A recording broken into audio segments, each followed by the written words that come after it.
Breaking news చూస్తున్నారు. సభ్య సమాజం తలదించుకునే ఘటన ఇది.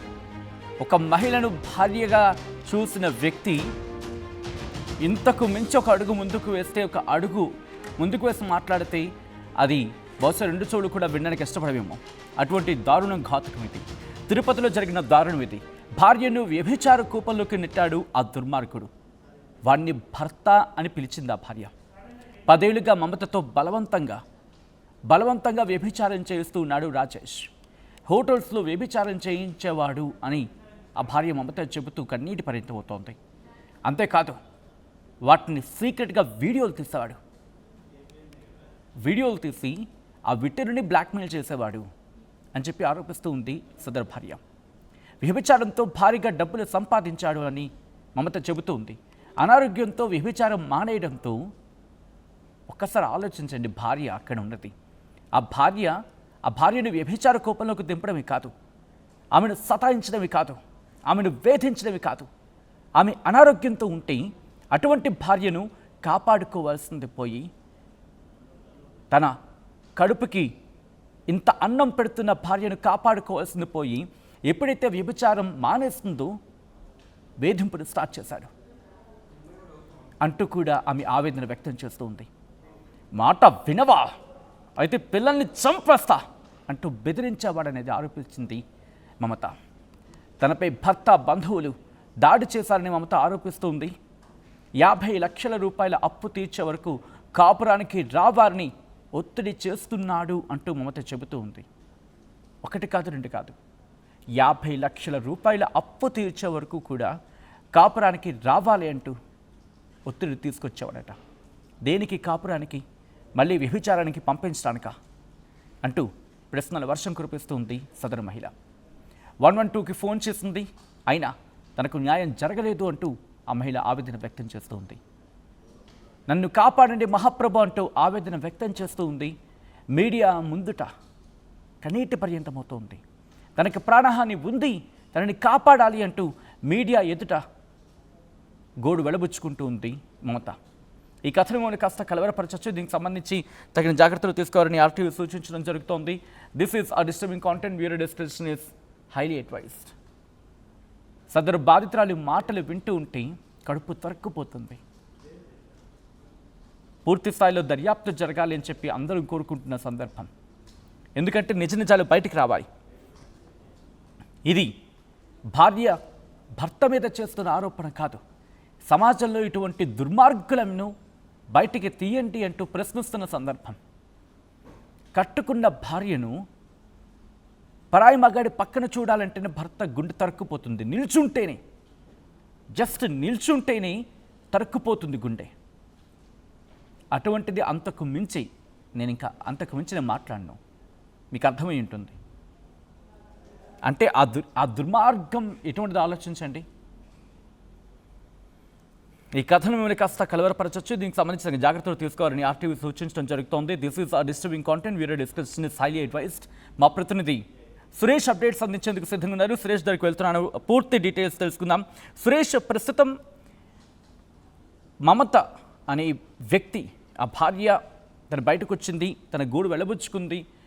ప్రస్తుతం బయటకు వచ్చిన తర్వాత సదరు మహిళ ఇంత గూడు వెళ్ళబుచ్చుకున్న తర్వాత ప్రస్తుతం పరిస్థితి ఏంటి? ఏమంటూ ఉన్నారు? ఎటువంటి అసలు ఇన్వెస్టిగేషన్ కేసు ఏమైనా ఫైల్ అయ్యిందా? అప్డేట్స్ ఏంటి సురేష్?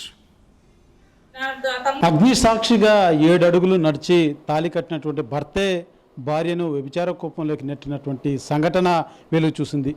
చిత్తూరు పట్టణంలో కాపురం ఉన్నటువంటి మమత, రాజేష్ అన్న ఇద్దరు దంపతులు కూడా దాదాపు పెళ్ళయి 15 సంవత్సరాలు అవుతుంది. అయితే 10 సంవత్సరాలుగా కూడా కట్టుకున్న భార్యనే నెట్టి సంపాదనే ధ్యేయంగా కూడా పనిపెట్టుకున్నాడు భర్త. ఇదే అంశం మీద మనతో మాట్లాడడానికి బాధితురాలు ఆ భార్య మమత ఉన్నారు. ఒకసారి ఆమెతో మాట్లాడి ఏం జరిగిందో తెలుసుకునేటువంటి ప్రయత్నం చేద్దాం. చెప్పండి అమ్మా, మీకు పెళ్ళి ఎన్ని ఏళ్ళు అయింది?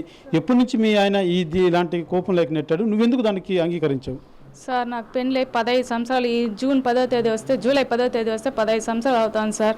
15 సంవత్సరాలు అయితే ఈ పెళ్ళి లేదు. 5 సంవత్సరాలు పిల్లకాయలు అంతంత ఉన్నారు సార్. ఆ పాపకి 5 ఏండ్లు, బాబుకి 2.5 ఏండ్లు.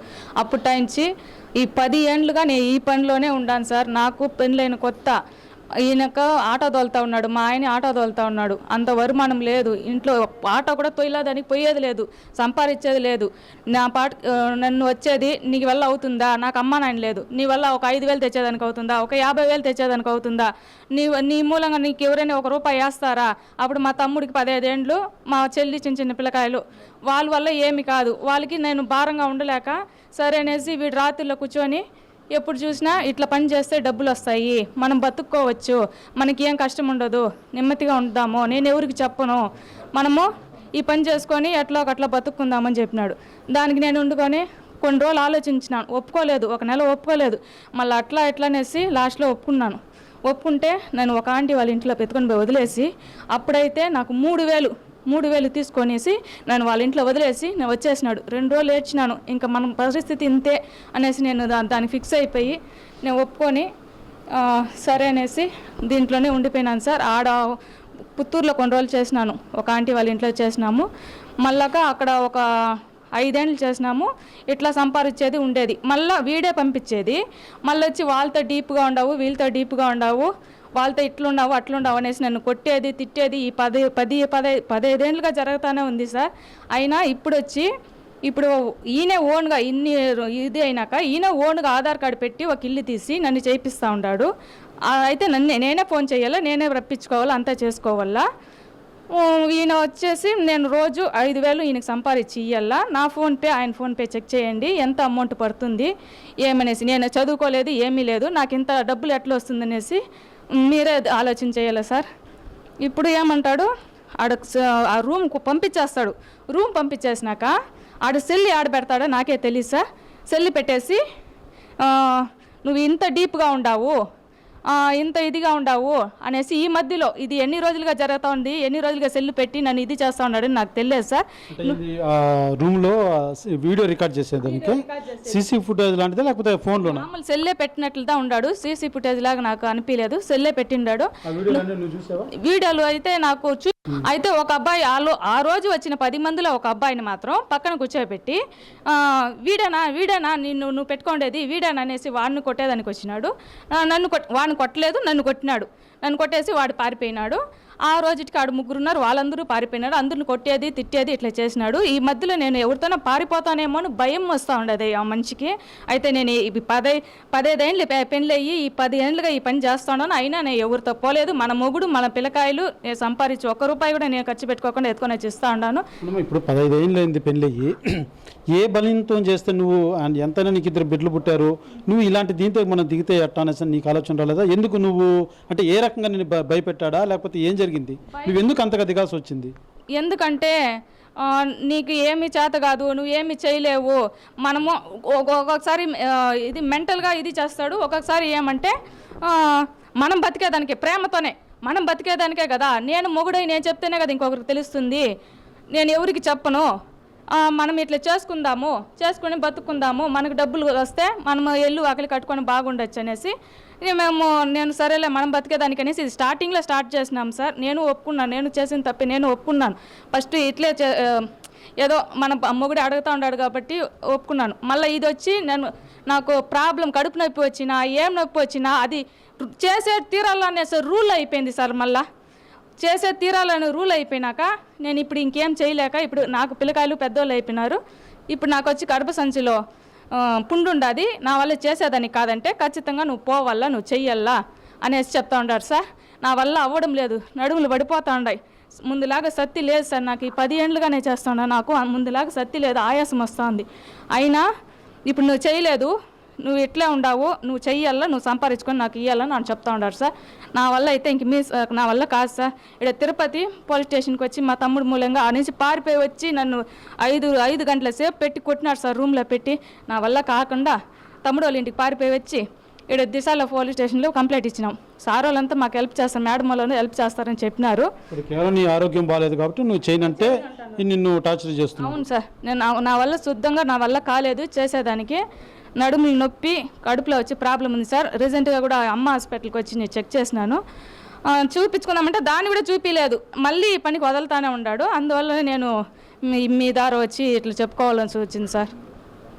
ఇప్పటి వరకు అంటే ఉతారుగా ఎంతవరకు అంటే 10 ఏళ్ళు అంటున్నారు, ఎంత డబ్బు వరకు అయినా ఈ రకంగా నిన్ను పెట్టి డబ్బు సంపాదించుకోవచ్చు? కనీసము ఒక నెలకి ₹1,00,000 సార్ టార్గెట్. ఒక నెలకి ₹1,00,000 అంటే కనీసం 10 ఏళ్ళు అవుతుంది సార్. 10 ఏళ్ళు కంటే దర్జాగా గుడ్డలు తీసుకోవడము, ఆయన ఇది చేసుకోవడము, ఇల్లు రెడీ చేసుకోవడము, అన్నీ ఇట్లాంటివి నా డబ్బులతోనే జరుగుతూ ఉంది. అయినా నువ్వేం సంపాదించలేదు, ఇప్పుడు అందరి దగ్గర నువ్వేం సంపాదించలేదు, నువ్వేం చేయలేదు, అదేం పెద్ద కష్టమా, నువ్వేమి మేస్త్రి పనికి సంపాదించినావా, అట్లనేసి ఆడవాళ్ళని అడగకుండా మాట్లాడి అది సంతోషంగా కదా సంపాదించినావు, నా కష్టం వానికి సంతోషంగా ఉంది, సంతోషంగా కదా పోయి సంపాదించినావు అని అడుగుతూ ఉంటారు సార్. ఇప్పుడు ఈ 10 ఏళ్ళ పాటు నువ్వు చేసావమ్మా, ఈరోజు నీ బిడ్డలకు ఇట్టని తెలిస్తే వాళ్ళు తలదించుకునేటువంటి పరిస్థితి ఉంటుంది. నువ్వు ఈ 10 ఏళ్ళలో నువ్వు ఎందుకు బయట వచ్చేసి పోలీసులు చెప్పడమో లేదంటే నీ కూడా పుట్టిన వారికి చెప్పేటువంటి ప్రయత్నం నువ్వు ఎందుకు చేయలేదు? 10 ఏళ్ళు కాదు, మొన్న కూడా నేను చెప్పాలని నేను అనుకోలేదు. నేను ఏదో ఒక ఒళ్ళు నొప్పి కాలు నొప్పి అనేసి మా తమ్ముడు వాళ్ళు నన్ను పిలుచుకొచ్చినా, నాకు ఒళ్ళు నొప్పి కాలు నొప్పి అనేసి నేను వచ్చినాను.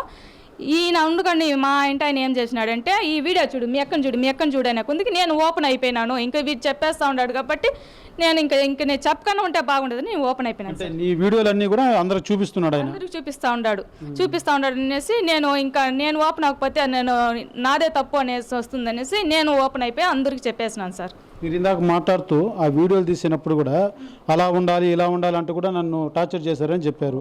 అంటే అవన్నీ వీడియోలు తీసి ఏం చేసేవాడు? అవన్నీ అలా ఉండాలి ఇలా ఉండాలి అని కాదు సార్, వీడియో పెట్టేసి నువ్వు ఇట్లా ఉండవు, వీడియో పెట్టిండేది నాకు తెలీదు, ఈయన చూసుకోవడం, నేను ఎవరితో ఎట్లా ఉండాలనేసి ఈయన చూసుకోవడం నెక్స్ట్ వచ్చి వాళ్ళతో ఎక్కువ ఎందుకున్నావు, ఇంత డబ్బు తీసుకున్నప్పుడు ఇంతే ఉండాలా, అది లిమిటేషను, అది ఇదనేసి నాకు మళ్ళీ నన్ను అడిగి క్లాస్ పెరుగుతూ ఉంటారు సార్. ఎక్కువ ఎట్లా ఉంటావు, ఇట్లా ఎందుకుంటావు, అట్లా ఎందుకుంటావు, ఇంతసేపు ఎందుకు ఫోన్ మాట్లాడినావు, ఇంతసేపు ఎందుకున్నావు అట్లనేసి దాంట్లో క్వశ్చన్లు నన్ను అడుగుతూ ఉంటాడు. ఇప్పుడు ఫైనల్గా ఏం లేదు సార్, నేను పోకపోతే ఆయనకు జీవన ఆధారం లేదు, నేను పోతేనే ఇవంతా సంపాదిస్తేనే ఆయనకు నెలకి కట్టుకునేదానికి ఉంటుంది, అవంతా జరగదు. ఇంకా అందరి ముందు చెప్పేసినాను, మా ఊళ్ళకి చెప్పేసినాను, అందువల్ల నన్ను చేస్తూ ఉన్నాడు. నువ్వు ఉంటే నా దగ్గర ఉండి ఇట్లా చేసుకోవాలా, లేకుంటే భూమి మీద నేను పెట్టను అనేసి చెప్తా ఉన్నాడు సార్. ఈడొచ్చి గొడవ చేస్తూ ఉన్నాడు, మా తమ్ముడు భార్యని ఎట్లా అంటే అట్లా అడుగుతున్నాడు.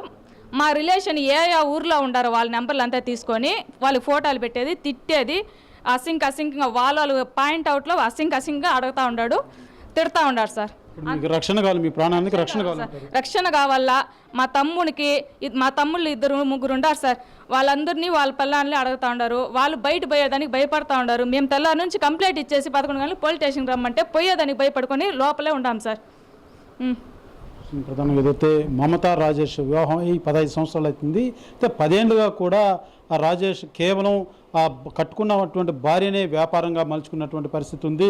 ఏదైతే 10 ఏళ్ల పాటు కూడా అనేక రకాలుగా కూడా ఆ మహిళని ఇబ్బంది పెట్టి లేనిపోని మాయ మాటలు చెప్పడంతో ఆమె కూడా సరే అంటూ కూడా ఈ కూపంలో దిగినటువంటి పరిస్థితి ఉంది. అయితే తీరా 10 ఏళ్ల పాటు ఈ యొక్క కూపంలో మునిగి చాలా ఆరోగ్యపరంగా కూడా తీవ్ర స్థాయిలో నేను అనారోగ్యం పాలైనటువంటి నేపథ్యంలో ఇవాళ నేను చేయలేను, నాకు వద్దు అంటే ఇవాళ నన్ను చంపేందుకు కూడా వెనకాడడం లేదు, అదే పనిగా వ్యాపారమే పనిగా డబ్బే ధ్యేయంగా కూడా నన్ను మనిషిగా చూడడం లేదు ఆ వ్యక్తి అంటూ కూడా మమత మాత్రం ఆవేదన వ్యక్తం చేస్తున్నటువంటి పరిస్థితి.